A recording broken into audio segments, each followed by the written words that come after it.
Scott rolling in with head men's basketball coach Josh Schertz for our weekly basketball report. Coach, as always, got a ton to talk about. Let's first start with the South Atlantic Conference Championship. Your team wrapped up third tournament championship in 6 seasons this past weekend.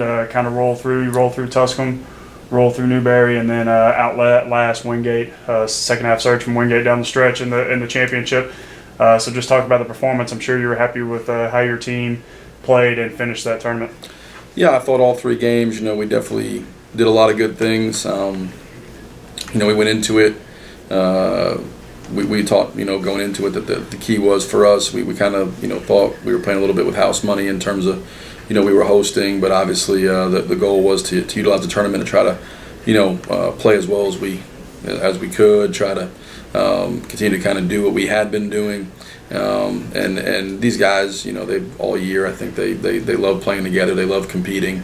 And we talked about that, just going out and competing for the sake of competing, trying to chase a championship. And when we had opportunity there to do that. So it was a good 3 games in a 5-day window. I thought, we played really well against Tusculum. They were playing extremely well at the end of the season. I thought we were really pretty good on both sides of the ball that night. Newberry, I thought really it was kind of a game of spurts. It was you're up 20, you're up 7, you're up 20, you're up 7, and I thought some of that was a little bit us, that our play was maybe a little bit uneven, but the majority of that is Dave's team. They're just relentless. They just keep coming at you, and they do what they do, and they've got very competitive kids who play exceptionally hard, and that's a credit to him and his program. We knew it was going to be a game where we had to kind of make plays because you're not able to run anything, and so our guys like that, and obviously as a coach it's difficult because you're turning the keys over completely, but they did a good job and made plays. We were able to get the win there, and then Wingate. I think.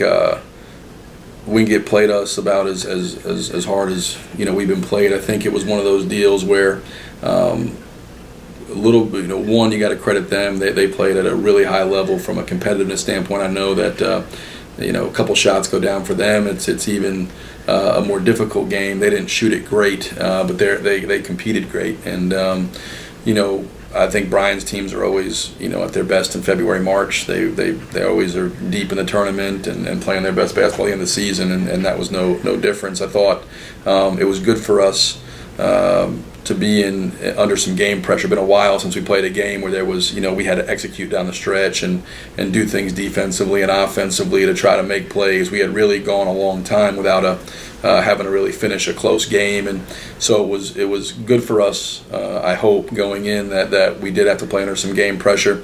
I wasn't thrilled with the fact. I think there was in the second half at a time we lost a little bit of our focus and our competitive spirit both, and you saw Wingate go from, I think it was lead was 18, all of a sudden it was 6.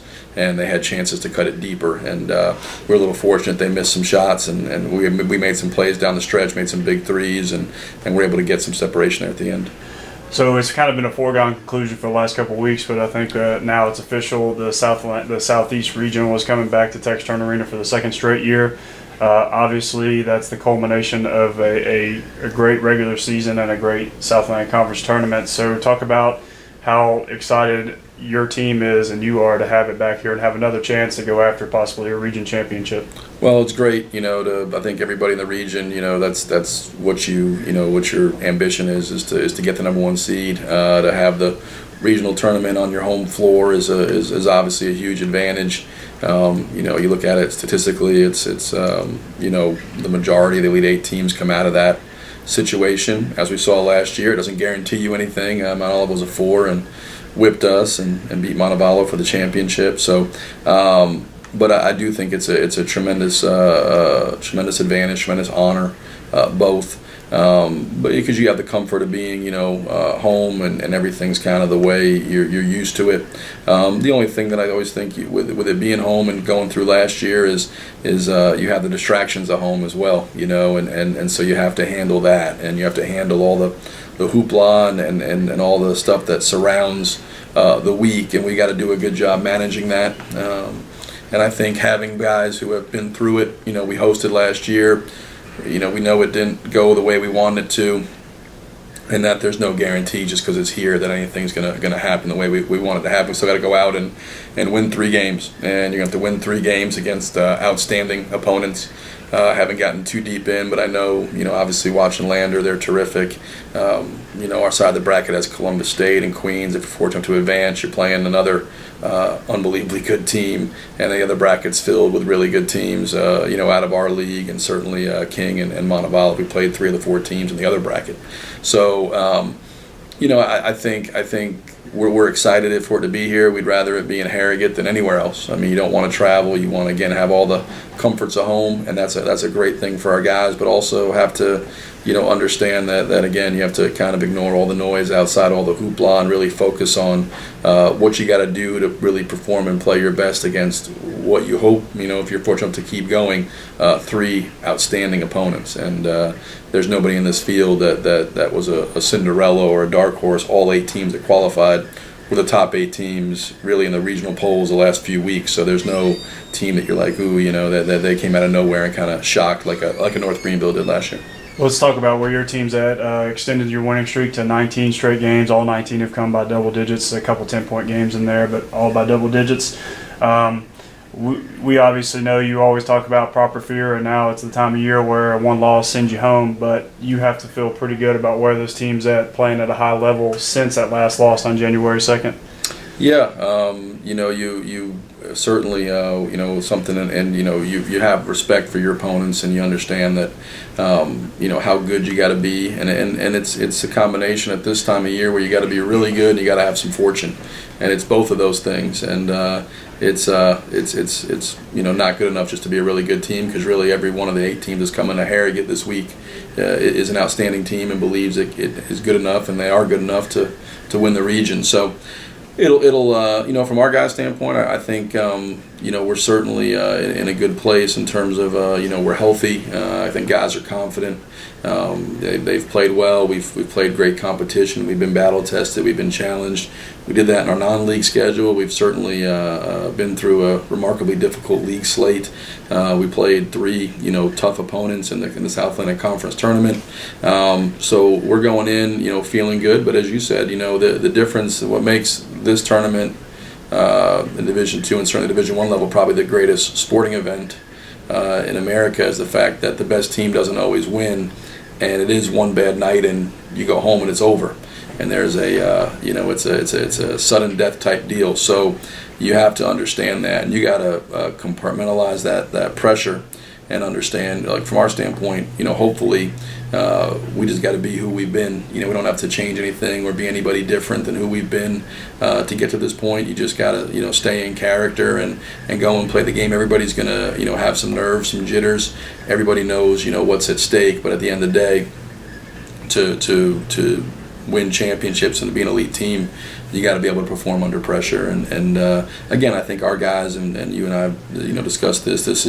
We've always had a loose atmosphere here. We've always had a group that's had a lot of fun, and that's a big part of what we do. But I think this group is as loose as they come. I mean, they have a great way about them, and they have a good perspective on it. And I think I don't foresee us getting out of character here coming into the tournament. But again, we'll have to perform at a very high level, because when you're playing teams this good, and starting with Lander, and if we're fortunate to advance, back to back to back, and just continue to go, every night you have to put together 40 minutes. You have one slip up, one bad night, one thing doesn't go your way, it's all over. Well, now let's look at Lander. You said you haven't gotten a chance to talk too much or to look at him too much quite yet, but a team that just won its the Peach Belt Conference Tournament Championship in dramatic fashion, tip in double overtime against Augusta, and before that they had won a 1-point game over Montevallo. So obviously I've seen that they're 4-1, I believe, in overtime games this year. So they're a team that hangs in and can challenge you late, and they know how to win late. So obviously it's going to be a challenge, that. So talk about the Bearcats. Well, I mean, they are, as you said, they've done an amazing job. Steve and Ryan, those guys, taking a program that was, had a good year last year and taking the next level. They were or I guess, a game out of first place. Columbus and Montevallo shared, so technically third place in the league, but a game out of first. They go in and win the Peach Belt tournament. I think they're 11-4 in games decided by 5 points or less. They've been in a ton of close games, and they've, to their credit, they find ways to win and to make plays on the stretch, and that as a team gives you a lot of confidence. When was, and the answer probably never, when was the last time the Peach Belt tournament champion was an 8 seed? Just shows how crazy the region is this year, and that's a 22-win team that won 13 regular season games and the conference tournament, beat 2 regionally ranked teams in Montevallo and Augusta along the way, both by 1 point, as you said, the double overtime there with Augusta. Steve's got them playing very well. Ryan brought in, I think, they're playing very similar to the way Anderson played. Ryan was a long-time assistant under Jason, from the changing defenses to the 4-out, sets to the, offensively, defensively, it's very, very similar. And so we'll have to be prepared. They got a terrific player, Jared Washington, who's just unbelievable. Again, I watched some of him. The kid that the 5 hose kid who's very good as well, and they've got good piece around. They got a good big kid inside. I mean, so there's a lot of size. They got athletes. They're solid on both sides of the ball. Watching them play, again, you're going to see a ton of changing defenses. We'll have to be able to be at a high level defensively, and we'll dig in deeper as it goes. But watching them and what I've seen at this point. Terrific team, very deserving of being in the NCAA tournament, and certainly good enough if we're not at our best to end this very sadly for us. Well, and at the time of this taping, we don't know this yet, but we anticipate possibly entering the NCAA tournament as the number 1 team in the country in the final in ABC rankings. Does that add any pressure to it at all, or is there just already enough pressure with the fact that you win, lose, and you're going home anyways? Yeah, I don't think that stuff's nice. If it happens, that's a great feather in this team's cap. Just another thing that they accomplish. I think it's the 4th time it would have been ranked number 1 nationally here in the last however many years. So it's not a first-time occurrence. And this group, which we have a lot of guys back, was ranked number 1 at a time for a week last year.